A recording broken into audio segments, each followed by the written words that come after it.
শীতকালে বিটরুট খাওয়া স্বাস্থ্যের জন্য খুবই উপকারী। এতে রয়েছে প্রচুর পুষ্টিগুণ যা শরীরকে শক্তিশালী এবং সুস্থ রাখতে সাহায্য করে। চলুন জেনে নেওয়া যাক শীতকালে বিটরুট খাওয়ার কিছু উপকারিতা সম্পর্কে। হিমোগ্লোবিন বৃদ্ধি। বিটরুটে প্রচুর পরিমাণে আয়রন থাকে যা রক্তে হিমোগ্লোবিন বাড়ায় এবং রক্তকে শুদ্ধ করতে সাহায্য করে। এটি রক্ত স্বল্পতা প্রতিরোধ করতে কার্যকর। ইমিউনিটি সিস্টেম মজবুত করে। বিটরুটে ভিটামিন সি এবং অ্যান্টিঅক্সিডেন্ট থাকে যা শীতকালে রোগ প্রতিরোধ ক্ষমতা বাড়ায় এবং সর্দি কাশি প্রতিরোধ করে। ত্বকের উজ্জ্বলতা বৃদ্ধি। বিটরুট শরীর থেকে টক্সিন উপাদান দূর করে এবং রক্ত সঞ্চালন বাড়ায় যা ত্বকের উজ্জ্বলতা ও কোমলতা বৃদ্ধি করে। হৃদরোগের ঝুঁকি কমায়।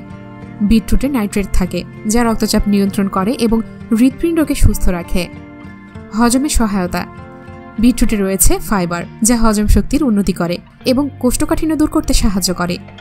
উচ্চ শক্তি প্রদান। বিটরুট খেলে শরীরের শক্তি বৃদ্ধি পায় এবং এটি ঠান্ডা আবহাওয়ায় শরীরকে উষ্ণ রাখতে সাহায্য করে। ডিটক্সিফিকেশন। বিটরুট লিভারের কার্যক্ষমতা বাড়ায় এবং শরীর থেকে ক্ষতিকর টক্সিন উপাদান দূর করতে সাহায্য করে। শীতকালে বিটরুট সালাদ, জুস রান্না করেও খেতে পারেন। এটি শুধু সুস্বাদু নয়, শরীরের জন্য একটি পুষ্টিকর খাবারও। তো ভিউয়ার্স, এই ছিল আমাদের আজকের ভিডিও। আশা করছি ভিডিওর তথ্যগুলো আপনার উপকারে আসবে। ভিডিওটি ভালো লাগলে লাইক ও শেয়ার করুন এবং সাবস্ক্রাইব করে আমাদের সাথেই থাকুন। ধন্যবাদ।